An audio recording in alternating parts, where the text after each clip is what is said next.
From the weather team you can trust, here's meteorologist Kayla Smith. Temperatures for the first time this month have hit exactly what the average is, 83 degrees. That's been our average for the past 2 weeks or so. That does start to go down on the 27th. It goes down to 82 degrees. It only makes it down to 78 by the end of August, so it's a very slow decline, but we are making our way towards the decline into fall slowly but surely. I know some days have felt like fall, especially this past Wednesday where we didn't even reach 70 degrees, but there is indication that we could see a warm up as we head into the month of August. Well, here's the satellite and radar loop over the past 6 hours, and that's a pretty long amount of time for the very small amount of mileage that this precipitation has moved. So you got a decent amount of soaking rain across a lot of the area. You can see where it kind of popped up in our western zones in Genesee and Wyoming County, moved over Monroe and Livingston counties. Now it's starting to lose some of its strength as it's moving further towards the east. We never really got any thunderstorm activity out of this, just some heavier rain showers, but we could see some thunderstorm activity over the next couple of days. So this is going to continue its trek slowly but surely towards the east, fizzling out as it does so. But if you are in areas further towards the east of this line, you could still see a few stray showers over the next couple of hours. Very isolated event this one is, but we do have a low pressure system that's going to get pushed into our area, particularly by Tuesday. In the meantime, it's more so going to be more isolated activity, that being for tomorrow and Monday.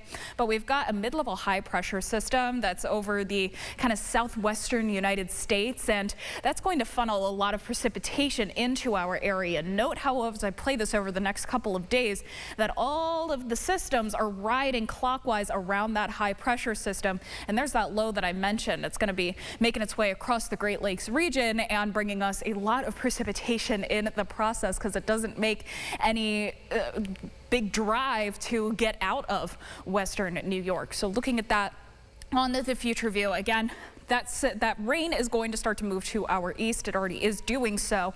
By the time we get to tomorrow morning, it's going to be out of our area. You wake up to some sunshine, and some areas may not see precipitation tomorrow, but there are going to be a couple more isolated showers and thunderstorms popping up. If you don't see any rain, you've got the potential to make it to the mid-80s tomorrow. Others might be thwarted by some isolated thunderstorms. But that fades out after sunset. We start Monday off on a mostly dry note. Then by Monday afternoon, we get a couple more showers and thunderstorms popping up. This also starts to die down a bit after sunset, but then we've got the low pressure system coming in. And from there, we've got multiple rounds of rain showers and thunderstorms. And I'm not too concerned with the thunderstorm component of this, but rather the heavy rain component of this and how many showers and thunderstorms hit certain areas. We could end up by Tuesday with some flash flooding issues. I think the overall amount of showers that we see over that time period is going to limit our instability and limit our potential for severe thunderstorms on Tuesday. But I think the heavy rain is going to be an issue because that rain, Deshaun, likely continuing into Wednesday. It's going to affect our temperatures a little bit as well. But Saturday, Sunday of next week, that's August.